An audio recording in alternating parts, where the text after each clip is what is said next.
اعوذ باللہ من الشیطان الرجیم بسم اللہ الرحمن الرحیم۔ 15ویں پارے کا خلاصہ۔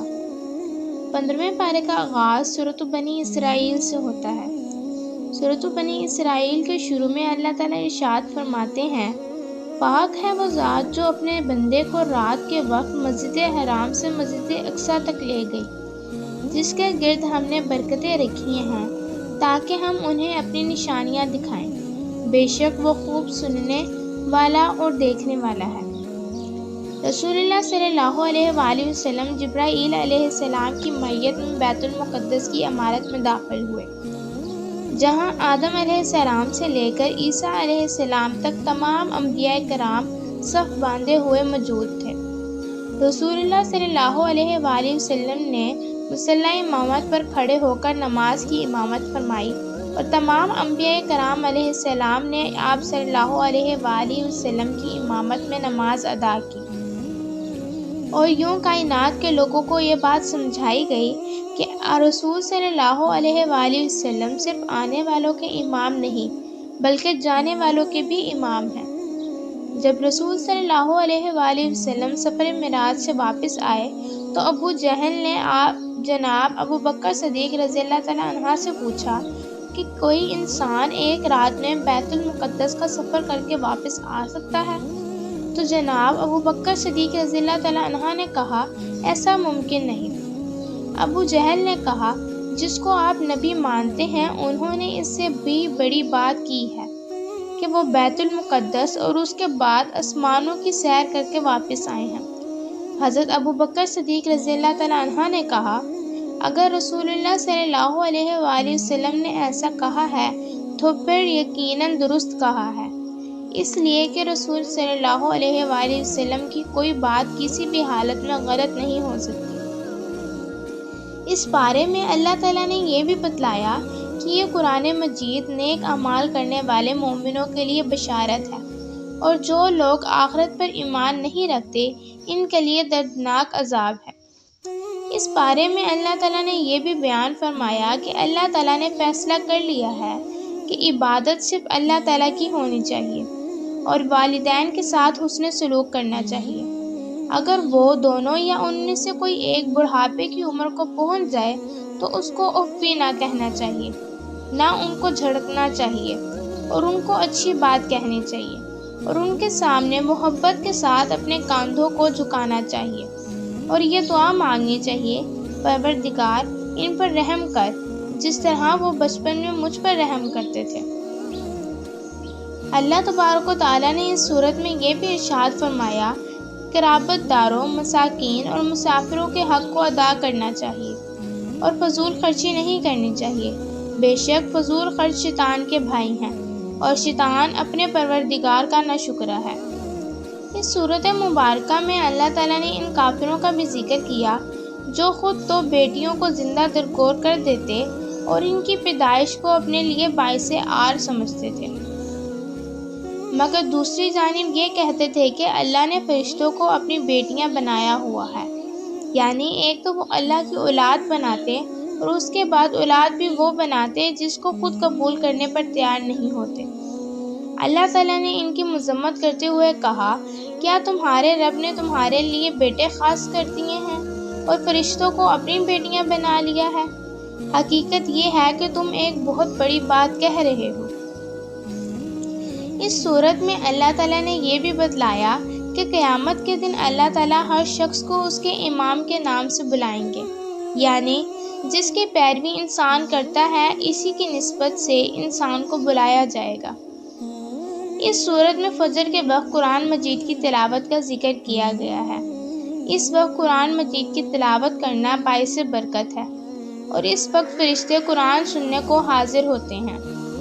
اس بارے میں اللہ تعالیٰ نے نبی کریم صلی اللہ علیہ وآلہ وسلم کو تہجد کی نماز ادا کرنے کا حکم دیا کہ یہ نماز نبی کریم صلی اللہ علیہ وآلہ وسلم پر امت کے مقابلے میں لازم تھی، اور اس کا سبب یہ بتلایا کہ اللہ تعالیٰ نبی کریم صلی اللہ علیہ وآلہ وسلم کو قیامت کے روز مقام محمود عطا فرمائیں گے۔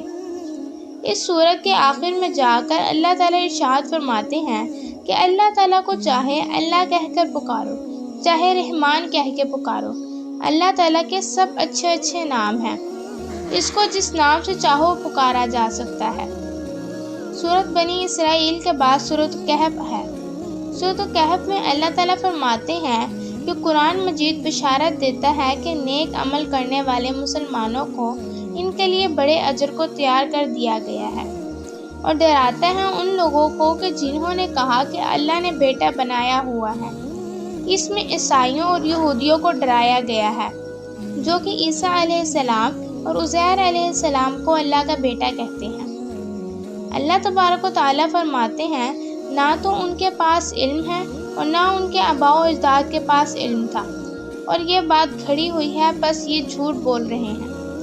سورۃ کہف میں اللہ تعالیٰ بعض مومن نوجوانوں کا ذکر کیا ہے جو اپنے وقت کے بے دین بادشاہ کے شر اور فتنے سے بچنے کے لیے ایک غار میں پناہ گزیر ہو گئے تھے۔ اللہ تعالیٰ اپنی قدرت کاملہ کے اظہار کے لیے انہیں 309 برس کے لیے سلا دیا، اور اس کے بعد جب وہ بیدار ہوئے تو آپس میں بات چیت کرنے لگے کہ ہم کتنا سوئے ہوں گے۔ ان کا خیال یہ تھا کہ ایک دن یا اس کا کچھ حصہ سوئے ہوں گے۔ اللہ تعالیٰ نے قرآن مجید میں ایسے واقعات بیان کر کے تحقیقت توجہ آخرت کی طرف مبذول کرائی ہے کہ جو اللہ 309 برس تک لوگوں کو سلا کر بیدار کر سکتا ہے، کیا وہ قبروں سے مردہ وجودوں کو برآمد نہیں کر سکتا؟ اس بارے میں اللہ تعالیٰ نے جناب موسیٰ علیہ السلام کے واقعے کا بھی ذکر کیا۔ ہوا کچھ یوں، جناب موسیٰ علیہ السلام ایک مرتبہ بنی اسرائیل کے اجتماع میں موجود تھے کہ آپ علیہ السلام سے سوال کیا گیا کہ اس وقت روئے زمین پر سب سے بڑا عالم کون ہے؟ تو جناب موسیٰ علیہ السلام نے جواب دیا کہ اس وقت سب سے بڑا عالم میں ہوں۔ اللہ تعالیٰ نے موسیٰ علیہ السلام کو بہت بڑا مقام عطا کیا تھا، لیکن یہ جواب اللہ تعالیٰ کی منشا کے مطابق نہ تھا۔ اللہ تعالیٰ نے جناب موسیٰ علیہ السلام کو کہا کہ 2 دریاؤں کے سنگم میں چلے جاؤ، وہاں آپ کی ملاقات ایک ایسے بندے سے ہوگی جس کو میں نے اپنی طرف سے علم اور رحمت عطا کر رکھی ہے۔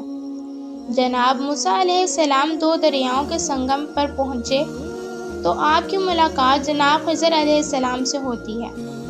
جناب موسیٰ علیہ السلام نے جناب خضر علیہ السلام سے پوچھا کہ اگر میں آپ کے ہمراہ رہوں تو کیا آپ رشد و ہدایت کی وہ باتیں جو آپ کے علم میں ہیں مجھے بھی سکھائیں گے؟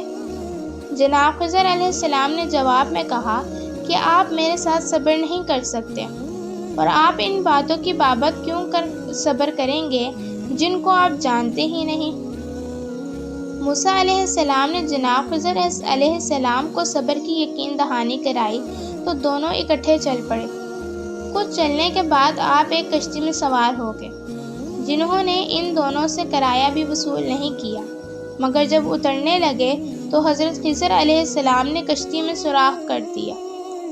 جناب موسیٰ علیہ السلام کو یہ بات پسند نہ آئی کہ جس کشتی میں سفر کیا اس میں سوراخ کر دیا۔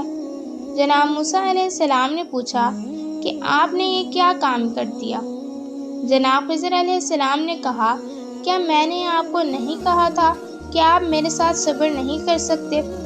جناب موسیٰ علیہ السلام نے کہا، آپ میرے بھول جانے پر مواخذہ نہ کریں اور نہ ہی میرے سوالات پر تنگی محسوس کریں۔